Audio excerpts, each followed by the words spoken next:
we too often base even trying to understand what I want in life, and whether I'm 15 or 35 or 55, on external ideas. What I don't think we often do, neither when we're teenagers nor as we continue growing in life, is really coming to understand what it is that I, and I mean the best version of me, my soul, my true essence desires. Because even though it's so your easy, potential self, though. Well, your true self, because again, a lot of teenagers, and that's the process, reject their parents for the purpose, whether consciously or unconsciously, to get to know themselves. But the reality is that those years are not often spent in getting to know oneself, but rather by being influenced by other people, often peers, whether they are behaving the right way or the wrong way.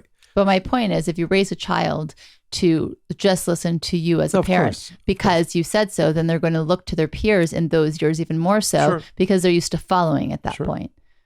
Yeah. I think that as we look to the question of how, and this I believe is a very important element of life, regardless of what stage of life a person is in. I don't think I've ever met, I would say it this way, I've met very few people, no matter how old, that do not desire to have greater confidence, at least in certain areas of their lives. And I think it begins, as it does for me, with a truth, and that is that our essence, our potential is limitless.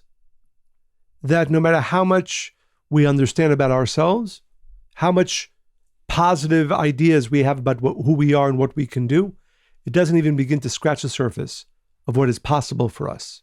I just want to point out that it's a little bit difficult, right? Because I just want everybody to not feel bad or shame themselves where they find themselves. Everywhere we look, there's billboards, there's messages of like, you can look better, you can do this thing to change yourself.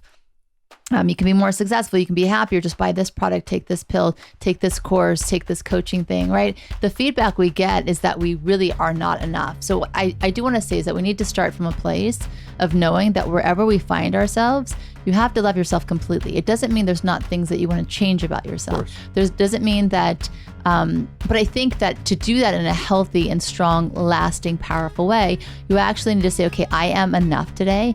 I am deserving of good things. And there's these other parts of myself that I think could change, or I could just drop altogether that don't serve me.